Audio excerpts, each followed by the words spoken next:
welcome to the ABC Oral History Project. Could you introduce yourselves and spell your names, please? Sure, I'm Anne Delaplane, A-N-N-E-D-E-L-A-P-L-A-N-E. And I'm David Delaplane. Right. We're going to start at the beginning. Why or how did you get involved in the crime victims movement, and what was the context of it? Well, Anne's interest in the crime victim field and her work with the California Youth Authority is what really got us involved initially. And I think that probably from my perspective, early experiences that we have, I can remember in the 40s working in parks and recreation programs, and then in the 50s in an orphanage. And I really had not thought about going into the correctional field. In 1957, which is a long time ago, a very elderly person invited me to go to a Bible study at what was then the Whittier School for Boys in California.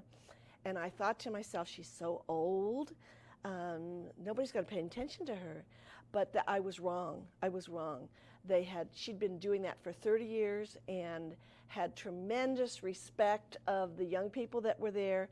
And I can remember years later when I got into the victims field saying, wouldn't it be fabulous if we had these church volunteers working with crime victims as well as with offenders? And then later on, of course, in the 60s, I began working in a county probation department in California, and then joined the Youth Authority in the 70s. So by then I was working for the state of California with the Department of Youth Authority, first as a parole agent and then later as a consultant for the Prevention and Community Corrections branch of the department. Two areas probably piqued my interest in regard to the young people with whom I was working. One was the building of a relationship with a positive volunteer. Again, goes back to working with crime victims, but excuse me, at that time, it was working with young people. And then the other was the correlation between child abuse and subsequent delinquency. Probably a person that influenced me in the very beginning very much to move toward the religious community was Travis Hersey's research in the early days when he talked about a young person's propensity toward delinquency in connection with the school, the family, the workplace, and the church. And that was the first time I heard of anybody thinking about the religious community as something. So I think that Dr. Hershey found that relationship very, very significant. Excuse me. Another visionary for me was probably James Rowland, who was in the mid-70s the chief probation officer in Fresno, California. And he invited me to be on a planning committee with a person, John Dusich, who had been to a victim conference before in the state of Florida, and then with Tadini Bacigalupi, who was one of the old-timers in the victim movement, very concerned with children. And we had that first victim conference here in California that really was the beginning of the NOVA organization. And when was that? That was, I think, in 75, 76, I'm not sure. And at that point, you were invited to be on the board of that. The board of directors for the early... Of NOVA at that yeah. time, coming out of that conference. And as a minister and Anne's husband, I became first involved because of her interest in the victims field. I was pastoring churches prior to that and doing some interchurch work. And then when she called my attention, and she had already seen this, to the president's task force in 1982 on victims of crime, there were some recommendations in there for the ministry. And as I looked at that, I realized that because I had worked ecumenically with various faiths, that I could probably get involved in that as well. She also conducted, through the Youth Authority, a program called the Religious Community and Victims of Violence, a transfer of knowledge workshop, they called them, and brought together a lot of clergy and a lot of ministers. And I attended that and met and dialogued with other ministers in that regard. and therefore was able to get involved in the movement through that. A bit earlier than that, though, I had shown some interest, because again, Ann's interest, in child abuse prevention and those concerns. And when the California Consortium of Child Abuse Councils realized that I, as a minister, was interested in involving the churches in this kind of thing, they asked me specifically to gain some training through their auspices and to then work throughout California. And I did trainings all through California in almost every county, trying to involve churches and ministers in work with the religious community. This was in the early 80s, 82, 83, 84, on up to 87. In 1987, then, Ann and I together formed this organization called the Spiritual Dimension in Victim Services, nonprofit organization to educate and involve the religious community in services to victims of crime. Tell me a little bit about the field of victims' rights and services when you first really became involved in it, and from your point of view, in the context of your lives and your work. Well, I think that we were just talking about how at the very beginning of the victims movement, everybody, child abuse councils, people that were following various forms of abuse were together. I remember John Stein was in elder abuse before NOVA ever got started. I mean, that was really what his field was before that. And it took a long time, it seems to me, for the elder abuse people to become part of what was going on with the rest of the victim movement. But there were child abuse and domestic violence shelters and rape crisis centers, as well as the victim assistance programs within law enforcement and district attorneys and probation departments who worked well together. And then when the funding sources changed, these people ended up having to change. And one of the positive things that's going on right now is that Victim Services 2000, which we saw in Denver, Colorado, where we live, really started bringing people back together, so there's a one-stop for crime victims. And it makes it easier for the crime victim to get services and to not have to know about all of the various agencies. Because if you're a victim of crime and it happens to you and it's never happened to you before, you just don't know. When I first got into it in the 80s, the conditions that I discovered were within the churches and congregations, there was a whole lot of them being unaware of the issue of what happened to crime victims, to abused children, to domestic violence victims, and rape victims, and elder abuse victims. And they really didn't recognize it too much, even though they were in a prime position to see a lot of it. They just seemed to be overlooking it. And then there seemed to be a lot of denial. Well, it's not in my shop and might be somewhere else. And so there was a total unaware. But once in a while, when an issue did surface, there was a strong tendency to kind of cover it up, to kind of deal with it within the denomination or within the church, not let anybody know, because that would reflect on the image of the congregation. We're good people. We don't have these kind of things happening. And so there was a lot of, I call it circling the wagons mentality that would happen in those cases. And then I discovered later that now there's considerably more openness for a couple of reasons. One is because of the victim assistance movement moving ahead as well as they are, and the other because of all of the publicity. And now the recent situation in the Roman Catholic Church, and they're not the only ones, they're just the ones that are getting all the publicity because they're so large, has actually shown the need of the problem. And I think we need to be very clear to say that even in the smaller denominations, it's happening. It's just not happening to the extent the media coverage is not there. And it's across the board in religious organizations. And also, I wanted to say during that time there were already some very positive programs. The Center for the Prevention of Sexual and Domestic Violence of Marie Fortunes up in Seattle already existed. They were doing wonderful things, doing videos, doing trainings, making a lot of awareness. That was happening back in the early days. And probably one of the earliest faith-based programs, and I understand that Bob has also been involved in this oral history, was Bob Denton, Dr. Bob Denton, who in Akron, Ohio, who through his domestic or victim assistance program, which came out of his father's old rescue mission in 1920. And he started a victim assistance program for a domestic violence shelter for battered women. So that was going on way back then.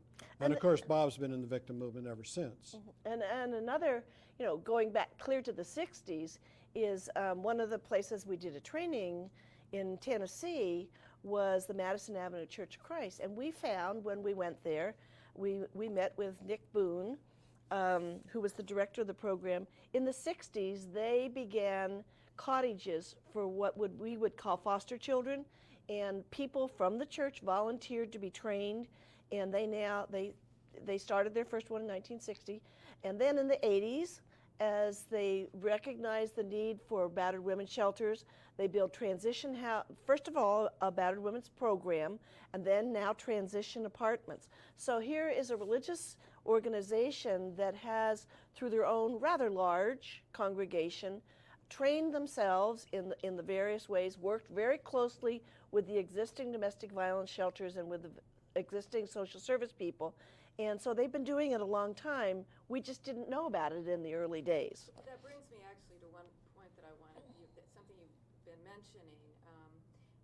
Did you have a ready corps of volunteers within your churches and your faith organizations who were willing to focus on crime victims? Not in those days. No, I don't think so. In fact, at the beginning, even the service providers, the people of those very early on programs said, forget about the church. The church, they're the problem. They're not really they're not going to be helpful. So at the beginning, it was hard to get service providers as well as clergy people interested, and that was probably one of the biggest problems that we had in pulling trainings together is to work with local agencies. You had to persuade them as well. Quite frankly, it was sometimes easier to persuade the people in the field, child abuse, domestic violence, elder abuse, victim assistance programs. It was easier to persuade those people of the need. Nowadays, I think that people in the field recognize the spiritual component is very important toward the healing of a crime victim. But it wasn't that way at the beginning. Those instances that I mentioned early on were exceptions, really. I mean, Marie Fortune and Bob Denton, some of these were pretty rare to find. One of the people, though, that was very much involved from the beginning, and this is his large, heavy book, this way or that way, was Dr. Richard Hammer in Springfield, Missouri. And he wrote this book, Pastor, Church, and Law. He's an attorney and a CPA who was very concerned with the legal issues around the mishandling by churches of child abuse and neglect and domestic violence. And this has gone through several editions. It's a great guidebook for pastors and clergy, even today, on the legal aspects of how to handle crime victims. So all of that was going on, in the early days, but not a lot. There was a lot of denial and a lot of circling the wagons, as I said. What would you say has been the greatest challenge that you faced in effecting change in this field, victim assistance? Probably at the beginning, it was the fact that people did not see the religious community as a potential resource for crime victims in their healing. And we saw them as potential volunteers. Like I talked about the elderly lady that was a volunteer in a correctional institution. How wonderful it would have been if we, from the very beginning of this movement, had been able to get people in churches concerned about and trained and able to deal with as volunteers the crime victims. And it's happening now, but it surely wasn't happening then. I think that was our greatest challenge at the beginning, and I think one thing that points up the greatest challenge, going back to one of my own personal experiences as a young pastor, it was the idea of certain forms of doctrine and theology almost supporting victim issues. And myself, I'm ashamed to admit it, as a very young pastor, before I had a clue about this, and this is what we discovered a lot. I remember counseling a woman who obviously was a domestic violence victim. And I said, you know, to her, you just simply need to be a better wife. You need to, you can't leave him because the Bible says you got to stay in the relationship. And if you do get counseling, do it together. All these unwise things that I did. So once I got in this movement, I knew exactly where these people were coming from. And that was really a great challenge. Another was that they all said, oh, we're too busy, we've got too much going on, we've got a lot of other things, you know, this is another whole arena, we're not too interested in taking a training on this. In fact, I remember one pastor said, you know, I only scratch where it itches and I don't itch here. I'm sure it itches now. Yeah, I think so. Now he's experienced that very much. Yeah, probably one of the early on difficulties that we also had was recruiting people to come. It was a whole new field. It was a whole new way of looking at things. Clergy could not have not known that there were people in their congregation who were troubled. And certainly it was just a very difficult thing at the very beginning because it was a new concept. The victim movement itself was fairly new. And so to talk about crime victims, I remember a training that we did down south where somebody literally said to us, how dare the Delaplanes come in here and talk about crime victims when there are offenders sitting on death row today. You know, and so the word crime victim was not even in many people's vocabulary at the very beginning. And that was an education process especially with the religious community who had many volunteers working in correctional agencies. And the one thing that brought it to their attention more than anything else was all of a sudden when the lawsuits started to rise and the money became of value. I hate to say that they got really attuned to this as soon as it was starting to cost them because of failure to deal with it. Then all of a sudden they did become concerned with the domestic violence or the rape victim or the child abuse victim. But you know, that was one of the issues. But it was a long time in coming. It was not something, you know, if we started in the mid-'80s, that was not something that they were still trying to quietly pay off people or move the minister or the priest or the rabbi. They're moving them to some other location across the country where the abuse would continue, where the moral discrepancies would continue. And there was really, I think, a hiding of it in the very beginning, which I don't think happens now even. Except we're reading a lot of it in today's newspapers that's really broken loose, and a lot of our people in the field are now. But often referring to things. Very busy, but that happened back then. Another was clergy were concerned about repercussions within their congregations. You know, you take a woman that's having problems with an abusive, controlling husband, and she's supposed to be a pillar of the church, and he is, and all of a sudden to open that up and to try to deal with that, there's polarization in the congregation. The pastor often serves at the will of the congregation. He doesn't want to make waves or stir up things in the congregation. So that was a big area of challenge and resistance. And another was finding a vehicle to actually get to these ministers.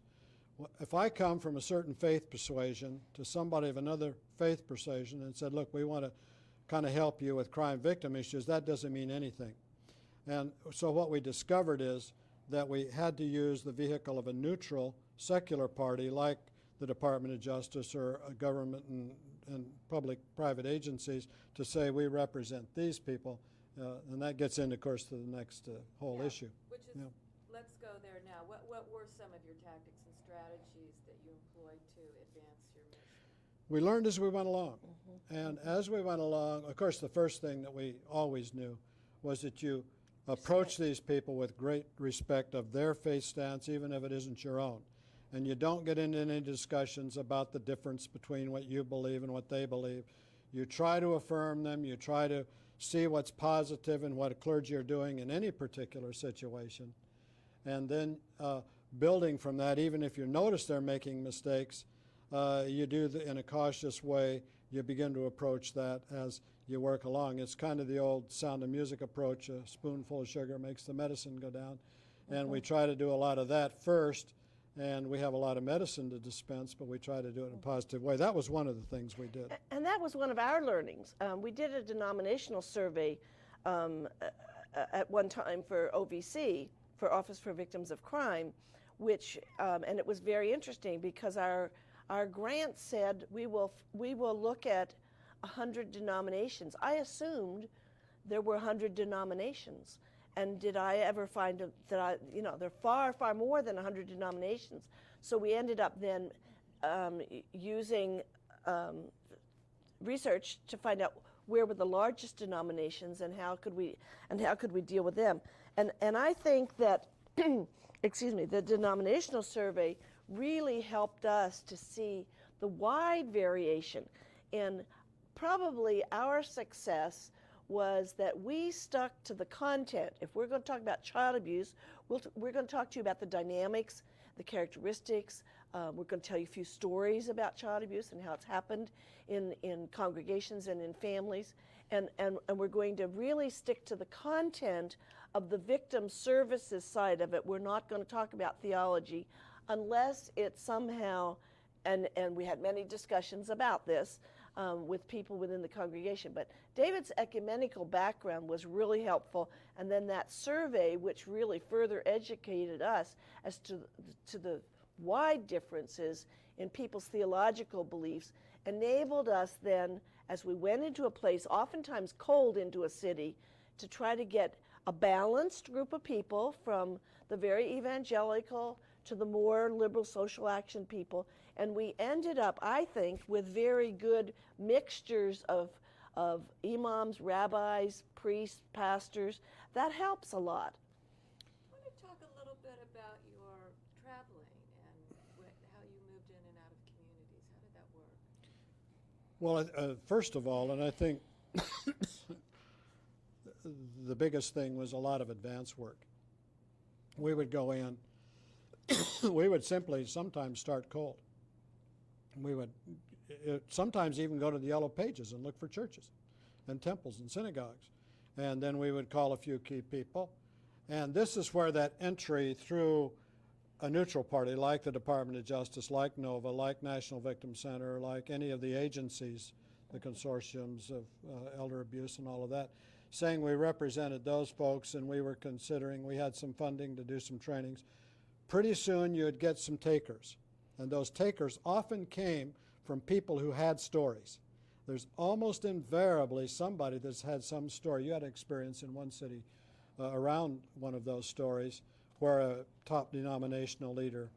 Oh, that was very interesting. We were going to one of the smaller denominations, actually, and we received great welcome. And the guy wanted the man wanted to tape everything that we were doing, and he wanted to spread it to every single person in his denomination. He wanted to have videotapes as much as he could of everything that we had to talk about.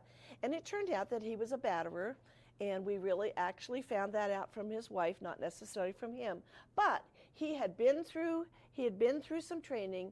He knew where he was at this point in time, and he knew that he had a responsibility because of what his former actions had been to spread that news to other people in his denomination, and that helped a lot, I think. And I think the other tactic that we were able to use is we always found who were the service providers in a city. As we went into a city, we met originally with the service providers, and we brought them together. And that goes back to the very beginning of NOVA and the early on when everybody was together. By this time, people had child abuse councils here, and they were all getting their funding from different sources. And now we were bringing them back together, sometimes for the first time that they'd really had good interaction with each other. And those were the people, oftentimes within those organizations would be people of faith who would say, call so-and-so, and that would be our initial person. And then we tried to get pretty large planning committees together because we needed a variety of denominational people to round out and make it a good ecumenical. People of their peers helping to plan it. Yeah. Did Mhm. you publish? You have training materials, books, or things? Yeah, we use this a lot in our trainings, and it went through at least 5 editions, and I don't know if Scott Beard, who's running our program now, has another edition or not. But this covers all aspects of victimization and in sections, and it deals with how churches and congregations and pastors should respond to this document. And then we put out a special edition when we did training for military chaplains under one grant through OVC. But we one covered, of the issues, too, I think that when you're trying to be neutral, approaching these clergy initially, telling them we're coming from a neutral agency, you do sometimes hit hot-button issues that actually deal with their theology, with their biblical perspectives. And that means that some churches actually believe in beating their children. They believe in the wife staying there at any cost. They believe in when somebody's a survivor of a victim of homicide, forgive them right away and get into that, and they talk about that right away. Well, those are major mistakes, and we just have to confront those sometimes when we deal with that. And of course, all that's I in always our training material. remember Betty Jane Spencer. I mean, her pastor literally 2 weeks after her children were brutally murdered and tortured before her eyes, 2 weeks later said, "It's time for you to forgive them." And it was just a horrible thing. And we talked with Betty Jane over the years, because one of the big things in many denominations is forgiveness. And we had many conversations and much dialogue around issues like that with especially more conservative congregations. But that was the fault of not knowing not knowing how to act, not knowing the dynamics, not knowing the crisis intervention techniques, not knowing how to work with people within your congregation, and to refer. The biggest thing that we had to say in every training that we ever did was refer. And some ministers, past priests, they're lone rangers.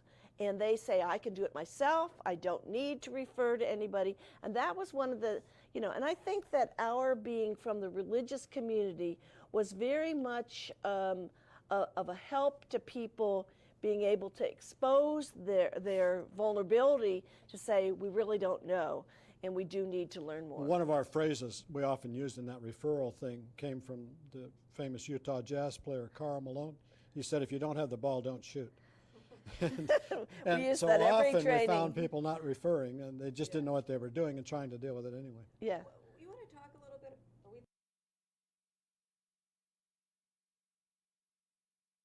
bit? Just to add to that forgiveness, or to conclude that one story about Betty Jane Spencer, it must have been about 7 years later, after she had gotten that very poor advice from her pastor, that I was in the elevator in a NOVA conference in Charleston, South Carolina, and she came into the elevator and she said, David, I've come to the place where I think somehow I've got to release this burden off of myself, and I know deep within myself, for my sake, I need to know how to forgive, but I can't.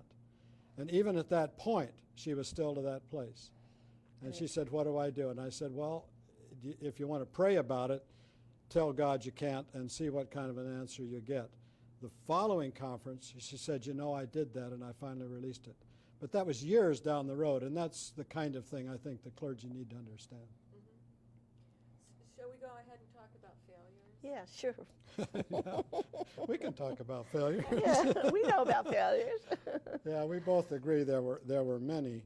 And I think we discovered as we went along that we should be using, in our trainings, we tried to do it all at first. A lot of our failures were in process more than in content.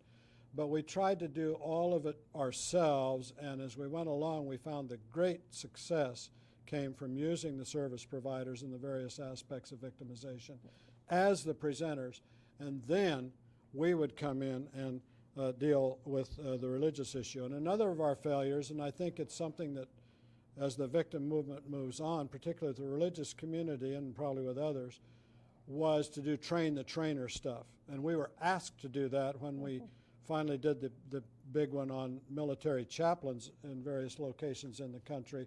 We developed a train the trainer manual because as you do that, then you can exponentially involve other people. And I think we also discovered that some clergy really were knowledgeable about certain forms of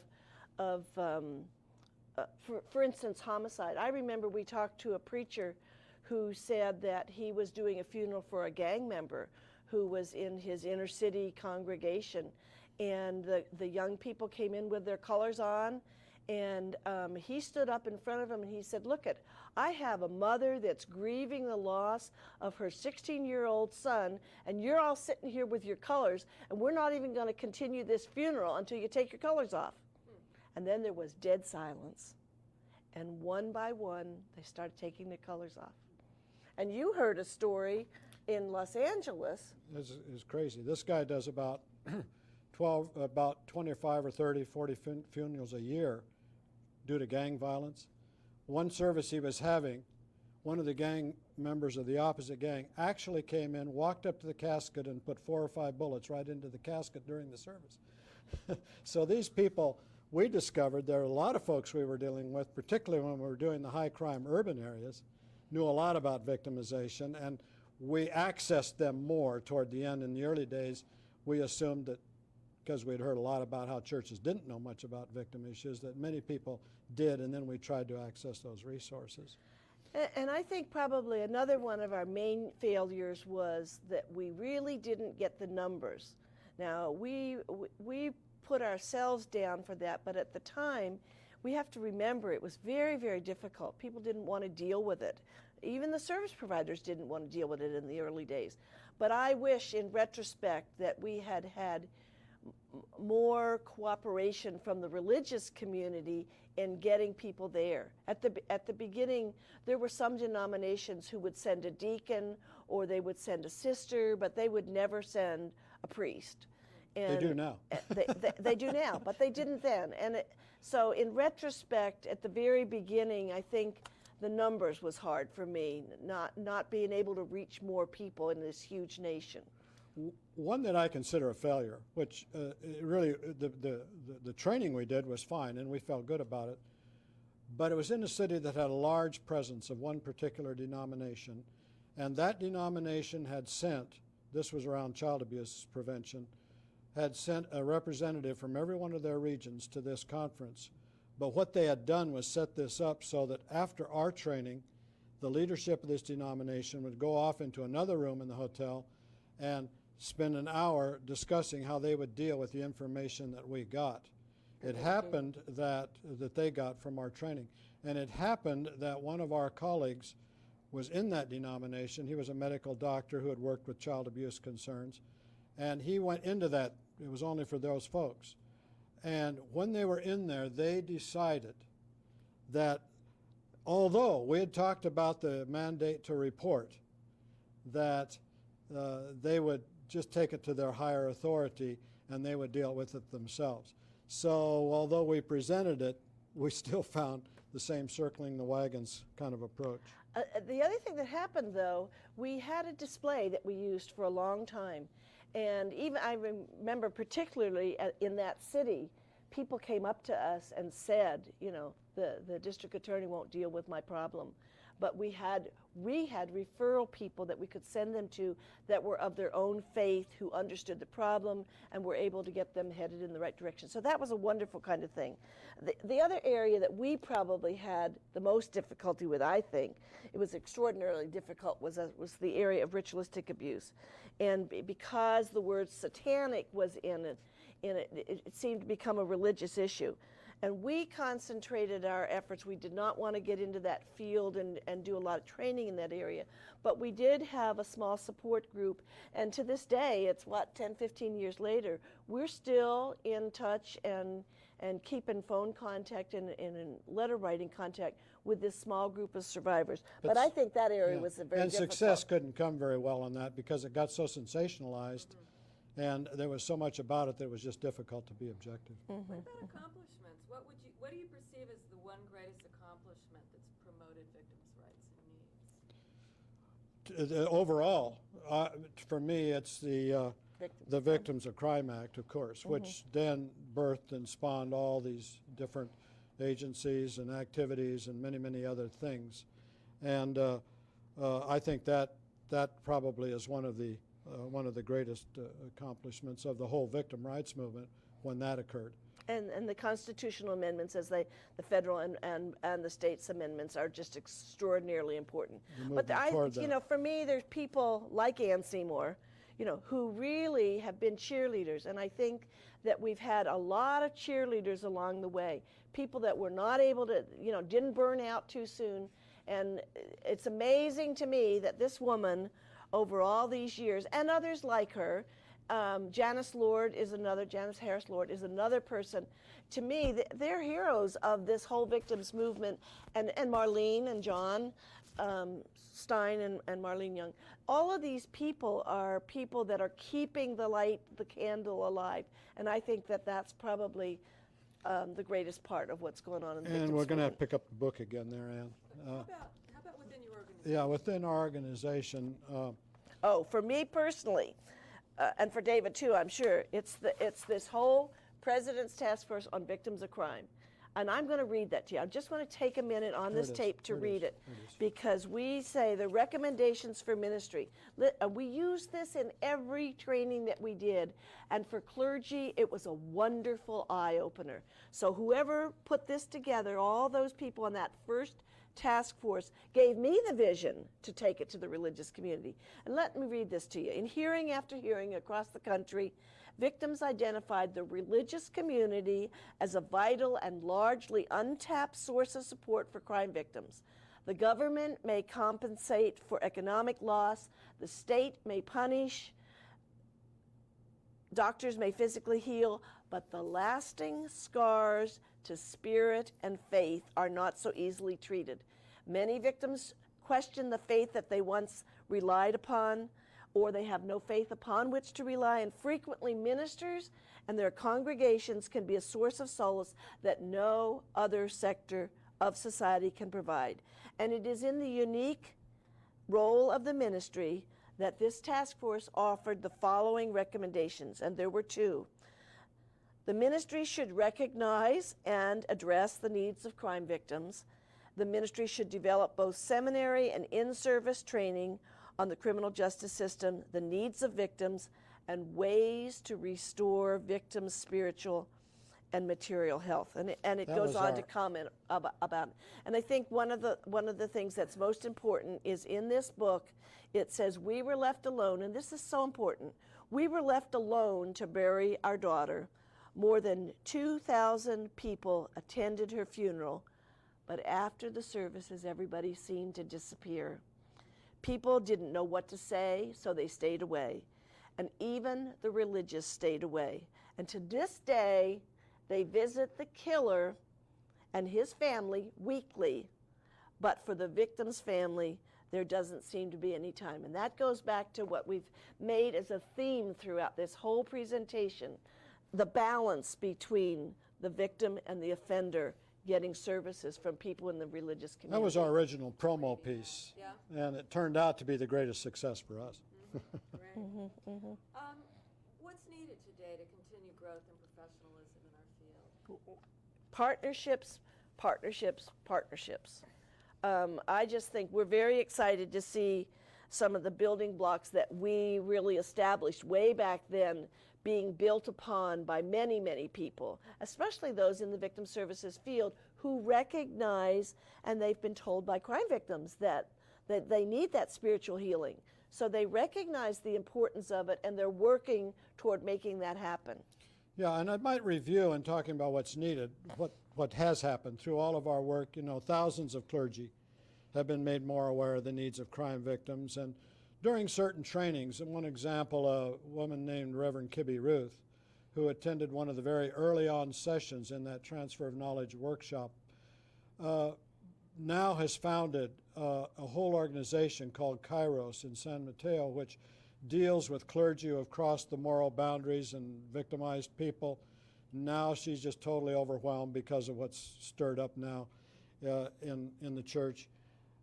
those kind of things happened, and also the thing in the Covenant to Care thing was another. The leveraging, building upon, building upon, building upon. I remember in the early 80s, the Health and Human Services, Department of Health and Human Services gave a grant to some people that we didn't even know, have never met, in Corpus Christi, Texas, to adopt a program that I don't know what it was called then, but when we found it, when we did a training for DOJ in Connecticut, it was a program called Covenant to Care, and basically we found that program there. We took it back to Sacramento, and it was a very exciting. We renamed the model the Adopted Child Abuse Caseworker Program. Took it to the state. David, the minister, took it to the state of California, and socials. Here I was as a consultant for the Youth Authority hunting for money for programs. He just took it in and said, this is a model we found back east. They said, that's wonderful, let's do it here in California. And they did, and what it basically does is take a social worker from the Department of Social Services county program, and a church adopts the social worker. And then anything that social worker needs for any family on her or his caseload, a dresser, a lamp, clothing, they give it to him. So that was a fabulous program. That was a training manual we developed for that, and now there are several documents like this with others across the country that came out of that. So what's needed is more of these kinds of programs, church-based. And it's institutionalized and still going today in Sacramento County, California. Yeah, the Lutheran Social Services have picked it up here, and others have picked it up in other places. Other things, of course, were the trainings that we did. One of the big ones that Ann mentioned to us when we came into the taping session, our very first training for clergy was in Fort Worth when National Victim Center was located there. And they helped us a lot. And we had several of those. We had one in Atlanta, one in Connecticut, one in Denver. And so following that, we did the large denominational surveys. I think denominations need more and more to be involved in this. I think that what is needed is more and more understanding and more connection, as Ann said, between the service providers and the religious community. And now, I think today, taking advantage of the present climate of the faith-based initiative, using some of these funds like Scott Beard is doing, who has taken our program. Now, he was on our board and then became the director, and this is the document that he's putting out. It's kind of shiny, so I don't know how it's going to show up there, but initially in Charleston, South Carolina, but now he's with the Maryland Crime Victim Agency there with Stephanie Roper Foundation doing faith-based initiative stuff. But if I were to say there's one thing that really needs to happen in the field, to me, it's seminary training. It's to get to the masses. I think that every seminary should have as a part of their regular curriculum, not as a special class that you can take if you're interested, a part of their regular curriculum, something that gives them the basic information about all forms of victimization, about the crime victimization assistance within their communities. How does the compensation board work? They need to know that information, and there are some, I mean, it's something that's advancing, but they started out in the seminaries more as a class on domestic violence or a class on child abuse. I think the whole realm of victimization needs to be taught. What advice would you give to newcomers, new professionals, new volunteers, or new in the past decade that haven't benefited from all of your experience? Probably the first advice that I would do is to get to know people in other parts of the field. You're going to sometimes have to initiate relationships with the religious community, because the building of relationships is what's going to help you do a very successful training. It's going to enable, if you know a law enforcement officer and you have a problem in your congregation, you know somebody that you can trust, that you can call. But you as a service provider have to initiate the relationship with the religious community, because they're not necessarily, even to this day, going to be coming to you.